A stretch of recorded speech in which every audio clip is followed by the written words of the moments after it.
নমস্কার, শুভ সন্ধ্যা। আমি মীনাক্ষী, চোখ রাখছি মুহূর্তের খবরে। বৃহস্পতিবার এবং শুক্রবার রাজ্যে ভারী বৃষ্টিপাতের সতর্কবার্তা দিল আবহাওয়া দপ্তর। এক্ষেত্রে দক্ষিণ জেলায় বহাল রাখা হলো লাল সতর্কতা। আগামী 48 ঘন্টা বিভিন্ন জেলায় ভারী থেকে অতি ভারী বৃষ্টিপাতের সতর্কতা জারি করলো আবহাওয়া দপ্তর। পাশাপাশি দক্ষিণ জেলায় বহাল থাকছে লাল সতর্কতা।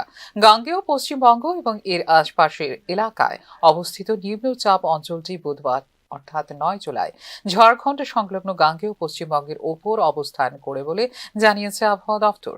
এর সাথে যুক্ত ঘূর্ণিঝড়টি সমুদ্র পৃষ্ঠ থেকে 7.6 কিলোমিটার উপরে বিস্তৃত। আগামী দুদিন ধরে এটি ঝাড়খণ্ড এবং উত্তর ছত্তিশগড় জুড়ে ধীরে ধীরে পশ্চিম উত্তর পশ্চিম দিকে অগ্রসর হওয়ার সম্ভাবনা রয়েছে বলে জানিয়েছে মৌসুম বিভাগ। গড় সমুদ্র পৃষ্ঠে মৌসুমী বায়ুর প্রভাব অমৃতসর, চণ্ডীগড়, নাজিবাবাদ, শাহজাহানপুর, কানপুর, ডালটনগঞ্জ, ঝাড়খণ্ড সংলগ্ন গাঙ্গেয় পশ্চিমবঙ্গের ওপর নিম্নচাপ অঞ্চলের কেন্দ্রস্থল থেকে দক্ষিণ পূর্ব দিকে উত্তর পূর্ব বঙ্গোপসাগরে প্রবেশ করছে। এর প্রভাবে ত্রিপুরার ওপর আর্দ্রতা অনুপ্রবেশের সম্ভাবনা খুবই বেশি বলে বুধবার জানিয়েছে আবহাওয়া দপ্তর। এদিকে আবহাওয়ার পূর্বাভাস অনুযায়ী রাজ্যের বিভিন্ন জেলায় মাঝারি থেকে ভারী বৃষ্টিপাত শুরু হয়েছে 8 জুলাই মঙ্গলবার থেকেই। বুধবার অর্থাৎ 9 জুলাই বিভিন্ন জেলায় বৃষ্টি হয়েছে পূর্বাভাস অনুযায়ী। 10 জুলাই অর্থাৎ বৃহস্পতিবার দক্ষিণ জেলার বিভিন্ন স্থানে ভারী থেকে অতি ভারী বৃষ্টিপাতের সম্ভাবনা রয়েছে। প্রেক্ষিতে দক্ষিণ জেলায় বহাল রয়েছে লাল সতর্কতা।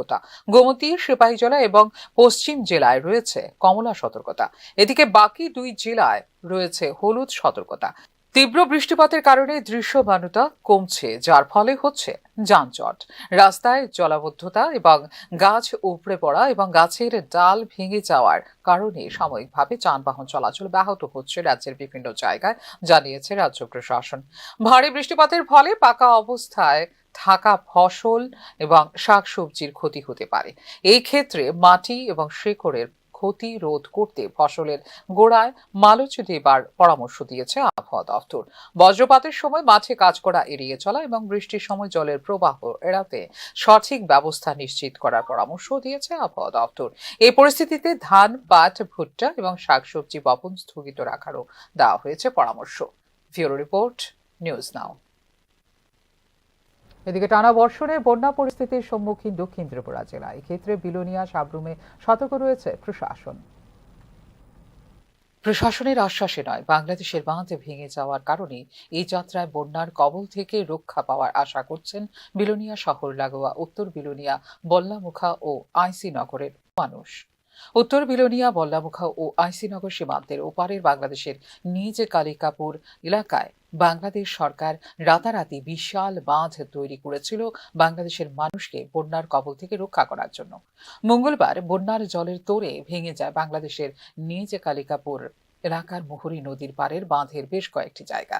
বাঁধ ভেঙে যাওয়ার কারণে চরম বিপদ সীমার ওপরে বইতে থাকা মুহুরী নদীর জল ধারণ করতে পারেনি বিধ্বংসী রূপ। সোমবার রাত থেকে প্রবল বৃষ্টির কারণে বন্যা পরিস্থিতি তৈরি হয়েছে দক্ষিণ জেলায়। মুহুরীপুরে ভূমিধসের কারণে বন্ধ হয়ে পড়েছে জলাইবাড়ি বিলোনিয়া জাতীয় মহাসড়ক। পরিমাণে বৃষ্টি হয়েছে কাল থেকে আজ পর্যন্ত আমাদের ভারতচন্দ্রনগর ব্লকের প্রায় প্রত্যেকটি এলাকায় বন্যায় বিপর্যস্ত হয়েছে। বিশেষ করে আমাদের সুকান্তনগর, এনএসসি নগর, আইসি নগর এবং এসবিসি নগর পঞ্চায়েতে বেশি ক্ষতিগ্রস্ত হয়েছে। এখানে কিছু কিছু লোক শরণার্থী শিবিরে আশ্রয় নিয়েছে। আমরা আজকে আমাদের ব্লকের স্টাফ সহ আমরা দেখতে এসেছি এবং উত্তর ভারতচন্দ্রনগর থেকে শুরু করে পাইকুলা এখানে ধস পড়ে যোগাযোগ ব্যবস্থা বিচ্ছিন্ন হয়ে গেছে। আমরা দেখবো, আজকে সবখানেই যাব, আমরা দেখবো এবং যারা পীড়িত তাদের কিভাবে সাহায্য করা যায়। বিলোনিয়া শহরের আর্য কলোনি, নতুন টাউন হল, ভি মাঠ, বিদ্যাপীঠ কর্নার, কালীনগর ও জগন্নাথ বাড়ি এলাকায় রাস্তাঘাট ও মানুষের বাড়িঘরে জল জমেছে প্রচুর। শহর লাগোয়া বল্লামুখা এলাকা দিয়ে ঢুকছে মুহুরী নদীর জল। শহরের বিভিন্ন জায়গায় পাম্প মেশিন লাগিয়ে জল নিষ্কাশনের কাজ শুরু করেছে প্রশাসন। বিলোনিয়া মহকুমা এলাকায় 6টি শেল্টার হাউসে আশ্রয় নিয়েছেন প্রায় 1000 খানেক বন্যা পীড়িত মানুষ। যাদের বাড়িতে জল প্রবেশ বা ভূমিধসে ক্ষতিগ্রস্ত হওয়ার আশঙ্কা রয়েছে তাদেরকে আগে ভাগে শেল্টার হাউসে চলে আসার পরামর্শ দিয়েছে প্রশাসন। অনেক রেস্কিউ করে গেছি। কালকে জল আসছিল, ইয়া নেই, এই সাইডে অনেক জল আসছিল, ইয়া না আসছিল রাত্রের থেকে, ইয়ানে অনেক জল বাইরে গেছে। এই জলটা কি নদী থেকে ঢুকতেছে না এটা তো বলা যাইতে পারে না, নদীর থেকে ঢুকবো, নাহলে নদীর জলে তো অনেক, মুড়ি নদীর জলও অনেক বাইরে গেছে, অনেক উপরে 15 মিটার উপরে গেছে। বার্তা তো অনেক জলের কাছে নাই লেগা উল্টা তো ওইদিকে আইতাছে। এটা ওই দিক দিয়ে বান্ডা খোলা আছে, এই খোলা জলটা এই দিক দিয়ে উল্টা আইতেছে জলটা। এদিকে বল্লামুখা এলাকায় ভারতের শেষ সীমান্ত এলাকায় একটি স্লুইস গেট বসানোর জন্য প্রস্তাব পাঠানো হলেও তা হয়নি এখনো পর্যন্ত। বল্লামুখার এই জায়গা দিয়ে মুহুরী নদীর জল ঢুকছে, সেই জায়গা দিয়ে বল্লামুখার এলাকার অতিরিক্ত জল ও যায় মুহুরী নদীতে। এই কারণেই বাঁধের এই অংশটিতে স্লুইস গেট লাগানোর দেওয়া হয়েছিল প্রস্তাব। এদিকে শান্তির বাজার শহর সহ মহকুমার নিম্নাঞ্চলগুলিতে জল জমলেও পরিস্থিতি এখনো নিয়ন্ত্রণে রয়েছে। বিপর্যয় মোকাবিলায় গোটা জেলায় নিয়োজিত রয়েছে স্বেচ্ছাসেবী ও টিএসআর নবম বাহিনীর কুইক রেসপন্স টিম। গোটা জেলায় 75টির বেশি শেল্টার হাউস খোলারও প্রস্তুতি নিয়েছে জেলা প্রশাসন। বুধবার সারাদিন বৃষ্টির ফলে বিপদ সীমার কাছাকাছি পৌঁছে গেছে সাবরুমের ফেনী নদীর জল। আবহাওয়ার কথা বিবেচনা করে আগাম সতর্কতা হিসেবে বেশ কিছু গুরুত্বপূর্ণ পদক্ষেপ নিয়েছে মহকুমা প্রশাসন। মহকুমার বিভিন্ন নিম্নাঞ্চল এলাকার বসবাসকারী জনগণ যাতে সতর্কতামূলক ব্যবস্থা গ্রহণ করে তার জন্য সাবরুমের বিভিন্ন এলাকায় করা হয়েছে মাইকিং। এছাড়া যে কোনো পরিস্থিতি মোকাবেলায় বিপর্যয় মোকাবেলা দপ্তর প্রস্তুত রয়েছে বলে জানিয়েছে প্রশাসন। ফিউরো রিপোর্ট, নিউজ নাও।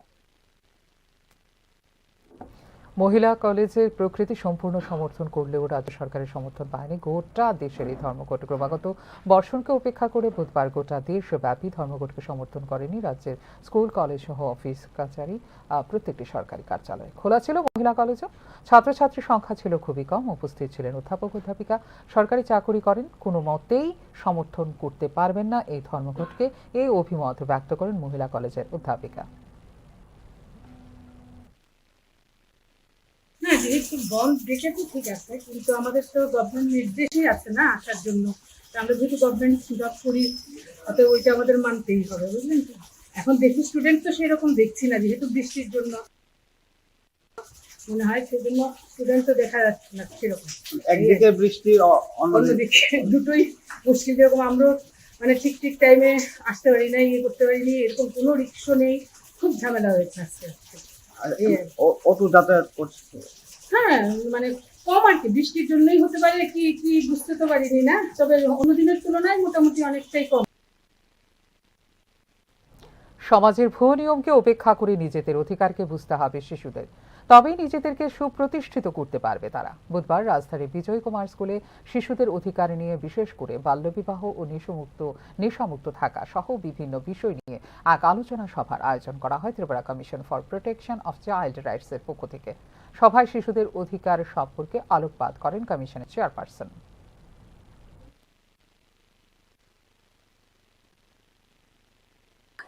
আমরা সবাই জানি সারা ভারতবর্ষের মধ্যে ত্রিপুরা রাজ্য চাইল্ড ম্যারেজে খুব বাড়ন্ত। সেই বিষয়ে নিরসনের জন্য আজকে Tripura commission for protection of child রাইটসের পক্ষ থেকে আজকে এই বিজয় কুমার গার্লস এসি স্কুলে অ্যাওয়ারনেস প্রোগ্রাম। আজকে মূলত আমাদের এখানেও অ্যাওয়ারনেসটা হবে চাইল্ড ম্যারেজ এবং পক্সো অ্যাক্ট এবং আরও বিভিন্ন বিষয়, যেটা বাচ্চাদের অধিকার নিয়ে এখানে আলোচনা হবে, যাতে বাচ্চারা তাদের অধিকার সম্বন্ধে সচেতন হয় এবং চাইল্ড ম্যারেজ থেকে বাচ্চাদেরকে আমরা রক্ষা করতে পারি। সেই বিষয়ে আজকে থেকে আমাদের বিভিন্ন ডিস্ট্রিক্টে, বিভিন্ন জেলাতে আজকে থেকে অ্যাওয়ারনেস প্রোগ্রাম শুরু হচ্ছে। দেশে 10টি ট্রেড ইউনিয়নের ডাকা বন্ধকে প্রত্যাখ্যান করেছে রাজ্যবাসী। আসলে ত্রিপুরাবাসী তাদের রাজনীতিকে আর মানছে না, কিন্তু হাস্যকর ব্যাপার, সিআইটিইউ নেতৃত্বরা দাবি করছেন ধর্মঘটের ব্যাপক সাড়া মিলেছে রাজ্যে। বুধবার সাংবাদিক সম্মেলনে এমনটাই দাবি করেছে ত্রিপুরা প্রদেশ বিজেপি। ট্রেড ইউনিয়নের ডাকা ধর্মঘটকে ব্যর্থ করেছে রাজ্যবাসী। রাজ্যে সর্বত্র স্কুল, কলেজ, ব্যাংক, অফিস সবকিছুই ছিল স্বাভাবিক বলে দাবি করেছে ত্রিপুরা প্রদেশ বিজেপি। বিজেপি সরকার ত্রিপুরায় ক্ষমতায় আসার পর একাধিক উন্নয়নমূলক প্রকল্প বাস্তবায়িত হয়েছে। দেশের সমস্ত পিছিয়ে পড়া জনগণের জন্য বিভিন্ন প্রকল্প এনেছেন প্রধানমন্ত্রী নরেন্দ্র মোদী, কিন্তু উন্নয়নের গতিকে স্তব্ধ করে দেওয়ার জন্য চিরাচরিত প্রথায় গোটা দেশব্যাপী সাধারণ ধর্মঘটের ডাক দিয়েছে বামপন্থী বিভিন্ন।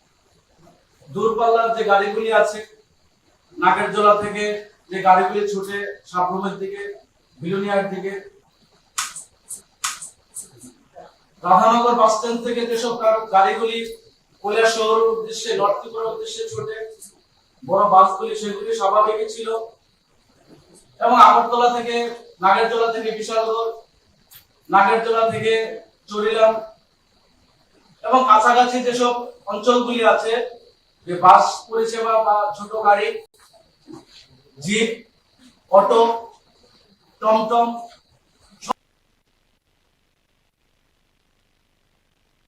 এখনকার মতো এই মুহূর্তে সংবাদ এই পর্যন্ত। ওনারা আপডেটস দেখার জন্য অবশ্যই নজর রাখতে হবে নিউজ নাওর পর্দায়। নমস্কার।